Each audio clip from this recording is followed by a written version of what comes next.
இந்து மதத்துல பல அதிசயங்களும் ஆச்சரியங்களும் இருக்கு. ஆனா பாருங்க, இந்து மத புராணத்தின் படி சிலர் மட்டுமே இந்த சாக வரத்தை வாங்கி இருக்காங்க. அப்படி இந்த சாக வரத்தை பெற்ற 8 பேர் பத்தி தான் இந்த வீடியோ ஃபுல்லா பார்க்க போறோம்.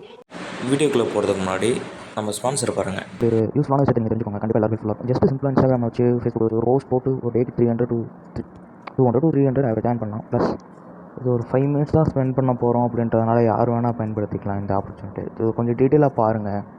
ஸ்கிப் பண்ணாதீங்க. பெரிய தப்பு தினம் ₹300 சம்பாதிக்க அரிய வாய்ப்பு. இன்ஸ்டாகிராம், Facebook பயன்படுத்த தெரிந்தால் போதும். Content post and content publishing மூலமா தினம் ₹300 சம்பாதிக்கலாம். இந்த வேலை செய்ய 5 நிமிடம் போதும். Work training support, group communication support, all language customer live chat support, முக்கியமா சொந்தமா ஒரு பிசினஸ் ஸ்டார்ட் பண்ற அளவுக்கு உங்களால கற்றுக்கொள்ளவும் முடியும், சம்பாதிக்கவும் முடியும். இந்த வேலை வாய்ப்பு வழங்குவது 5 வருடத்திற்கு மேல ரன் ஆகிட்டு இருக்க நம்ம தமிழ்நாட்டு company school of business organisation private limited. மேலும் விவரங்களுக்கு டிஸ்கிரிப்ஷன்ல கொடுத்திருக்க நம்பருக்கு வாட்ஸ்அப் பண்ணுங்க.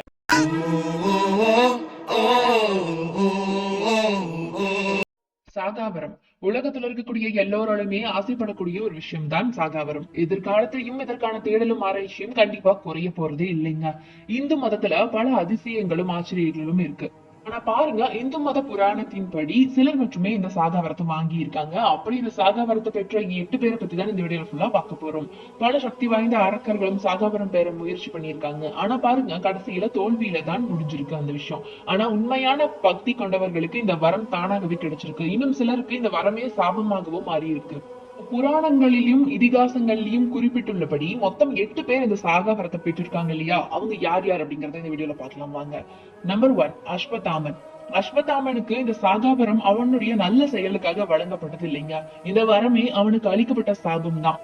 இந்த சாபம் பாத்தீங்கன்னா ஸ்ரீகிருஷ்ணரால அஸ்வத்தாமனுக்கு வழங்கப்பட்டுச்சு. பாண்டவர்களுடைய 5 புதல்வர்களையும் கொன்று வெறியடங்காத அஸ்வத்தாமன் உத்திரையின் கருவிலிருந்த அபிமன்யுவின் குழந்தை மேல பிரம்மாஸ்திரத்தை எய்தான். அதனால மன்னிக்க முடியாத இந்த குற்றத்திற்காக கிருஷ்ணர் அவன் கிட்ட இருந்த மரணத்தை பறிச்சுக்கிட்டாராம். வாழும் காலம் முழுக்க வலியோடும் வேதனையோடும் சாகாம வாழணும் நீ அப்படின்னு சாபம் விட்டாராம். அதுதான் சாகாவரம். நம்பர் 2, பலி சக்கரவர்த்தி. இவர மகாபலி அப்படின்னு கூறுவாங்களாம். 3 உலகத்தையும் ஆண்ட இவரு அசுர குலத்தை சேர்ந்த பிரகலாதனுடைய பேரன் ஆவார். ஒவ்வொரு வருஷமும் ஓணத்தின் போது இவர் தன்னுடைய மக்களை பார்ப்பதற்காக வராரு அப்படின்னு கேரளால நம்பப்படுது இன்னைக்கு வரைக்கும். இவருக்கு சாகாவரத்தை கொடுத்தது யாருன்னா திருமால். நம்பர் 3, வியாசர். மிகப்பெரிய ஞானி, முனிவர். மகாபாரதம் அப்படிங்கிற மாபெரும் இதிகாசத்தை கொடுத்த வேத வியாசரும் இவர்தான். அதுபோக ஞானம் மற்றும் அறிவாற்றலின் சின்னமாக இவர் இருந்திருக்காரு. பராசர முனிவரின் மகனும் வசிஷ்ட மகிழ்ச்சியின் பேரனும் இவர்தான். தீதாயுகத்தின் இறுதியில பிறந்தவர் இவரு. துவாபார யுகம் முடிஞ்சு கலியுகத்திலும் வாழ்வதாக நம்பப்படுது. அப்படி இந்த கலியுகத்திலையும் வியாசர் வாழ்வதாக இருந்தா எங்க வாழ்வாரு? அப்படி வாழ்றாருன்னு உங்களுக்கு தோணுதா? மறக்காம கமெண்ட் பாக்ஸ்ல கமெண்ட் பண்ணிடுங்க. நம்பர் 4, ஹனுமன். ராமருடைய தீவிர பக்தனாக இருந்த ஹனுமன் ராவணனுக்கு எதிராக ராமர் நிகழ்த்திய போர்ல அவருடைய புறம் பங்கு கொண்டு தீவிரமாக சண்டையிட்டாரு.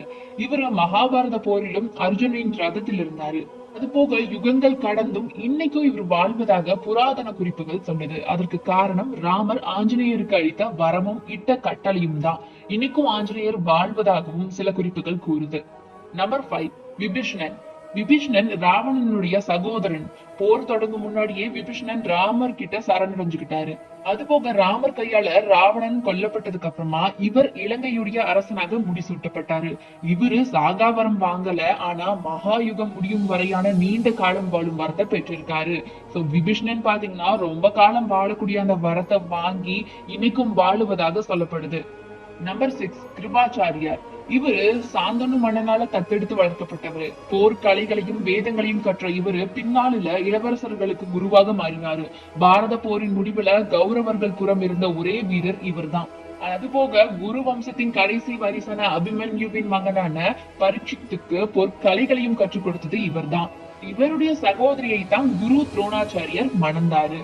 நம்பர் 7, பரசுராமர். விஷ்ணுவின் 6வது அவதாரம் தான் பரசுராமர். எல்லா போர்க்கலைகளுக்கும் வேதங்களுக்கும் திவ்ய அஸ்திரங்களுக்கும் இவர்தான் முன்னோடி. போக கல்கி புராணத்துல குறிப்பிட்டுள்ளபடி உலகம் அழியும் தருணத்துல இவர் மீண்டும் வருவார். அதன் பின் திருமாலின் இறுதி அவதாரத்திற்கு அனைத்து கலைகளையும் கற்றுக் கொடுத்து திவ்ய அஸ்திரங்களை பெற உதவி செய்து மனித குலத்தை காப்பாற்றுவாரு அப்படின்னு சொல்லப்பட்டிருக்கு. பரசுராமர் கண்டிப்பா திரும்பி வருவார் அப்படின்னு சில குறிப்புகள் இன்னைக்கும் கூறிக்கிட்டு இருக்கு. நம்பர் 8 மார்க்கண்டேயன். மார்க்கண்டேயன் சிவபெருமானின் தீவிர பக்தர். இவருக்கு மரணமில்லா வாழ்வை சிவபெருமானும் யமதர்மனும் வழங்கினாங்க அப்படின்னு சொல்லப்படுது.